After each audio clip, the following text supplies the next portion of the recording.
इस साल की 8 अक्टूबर को दशहरा है। हमारे प्यारे गुरुवर श्री आशाराम जी बापू अपने सभी साधकों को बतलाते रहे हैं कि विजयदशमी पर हम संकल्प करें कि हम अपने तुच्छ विचारों व तुच्छ विकारों पर विजय पाएं। यही विजयदशमी मनाने का असली मकसद है। शारदीय नौरतों के बाद दशहरा आता है। सीमा उल्लंघन, शत्रुओं पर विजय पाने का संकल्प करके कदम आगे रखना विजयादशमी।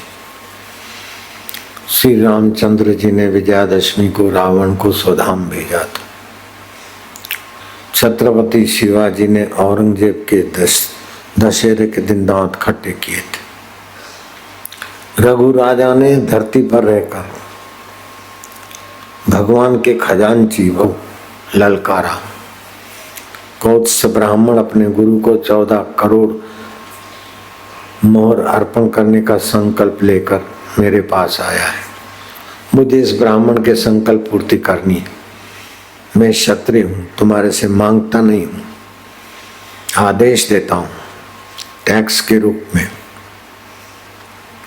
राजस्व के रूप में मेरे को ये दे दो, अन्यथा युद्ध के लिए तैयार हो जाओ। बाण चढ़ाया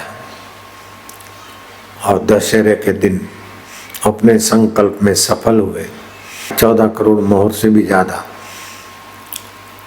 कुबेर भंडारी ने रघु राजा को समर्पित की और राजा ने कौत्स ब्राह्मण को दिया अपने गुरु दक्षिणा देने के लिए। विजयादशमी हमारी 5 कर्म इंद्रियों, 5 ज्ञान इंद्रियों, 10 पर नियंत्रण पाकर हम बीच बीच में अंतर्यामी परमात्मा में आराम पाए।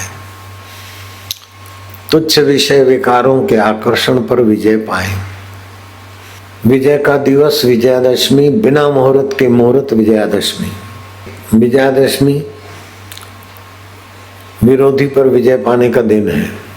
विरोधी 2 प्रकार के होते हैं। एक तो बाहर के विरोधी होते हैं, धन दौलत के कारण, कुर्सी सत्ता के कारण, सिद्धांत वाद और विवाद के कारण बाह्य जगत के विरोधी होते हैं। उन विरोधियों पर विजय पाना बहुत बड़ी बात नहीं है। दूसरे अंतरंग विरोधी होते हैं, जो हम नहीं चाहते लेकिन काम हमको फिसलाकर वो करवा देता है। जो हम नहीं चाहते, क्रोध हमसे आवेश में वो करवा लेता है, लोभ हमसे करवा लेता है, मोह हमसे करवा लेता है, अहंकार हमसे करवा लेता है, जेलसी, विषाद आदि। तो ये आभ्यंतर शत्रु, बाहर के शत्रु तो यहाँ तक है, आभ्यंतर शत्रु तो मरने के बाद भी पीछा नहीं छोड़ते। और आभ्यंतर शत्रुओं के मूल 2 ही सूत्र हैं, राग और द्वेष। तो द्वेष से भिड़ने से द्वेष नहीं मिटता, और राग को मिटाओ तो राग नहीं मिटता, लेकिन राग की दिशा बदलो। और द्वेष को ज्ञान के प्रकाश में देखो तो द्वेष का कोई अस्तित्व नहीं। जग में वैरी कोई नहीं, जो मनवा शीतल होए, औरन को शीतल करे आपहुँ शीतल होए। तो क्या करेंगे? जहाँ राग नहीं जाता, द्वेष नहीं जाता, भय नहीं जाती, चिंता नहीं जाती, जो इन सब को जानता है वो सब चले जाते, फिर भी जो ज्यों का त्यों हमारे साथ रहता है। ओम आनंद, ओम शांति, वासुदेव सर्वमिति। सब मेरे वासुदेव की मूल सत्ता है। तो इससे राग शांत हो जाएगा, द्वेष भी शांत हो जाएगा। द्वेष दूसरे से होता है, लेकिन सब में अपना आपा है तो द्वेष कहाँ टिकेगा। राग भी दूसरे पे होता है। कितना भी सुंदर सुंदरी हो, अपने आप पर राग नहीं होता। कितना भी कुरूप हो, कुरूपी हो, अपने आप पर द्वेष नहीं होता, दूसरे पर होता है। तो द्वैत की बुद्धि मिटाने का संकल्प करें ना भी दशहरे का संदेश मान सकते हैं। 10 दिशाओं में मंगलमय दृष्टि बन जाए। तो दशहरा के दिन आज संकल्प करो कि अब हमारा जीवन मंगलमय होगा। किसी से द्वेष आएगा तो मंगलाय तनु हरि का स्मरण करके द्वेष को शांत करेंगे। राग आएगा तो बोले कि राग क्या करना, बड़े बड़े सिकंदर चले गए, दारा चले गए, ये कर देंगे वो कर देंगे, अरे सोने की लंका बना दिया तो भी राग द्वेष नहीं गया। तो हर 12 महीने दे दिया सलाई, तो हर साल रावण दहन होता है।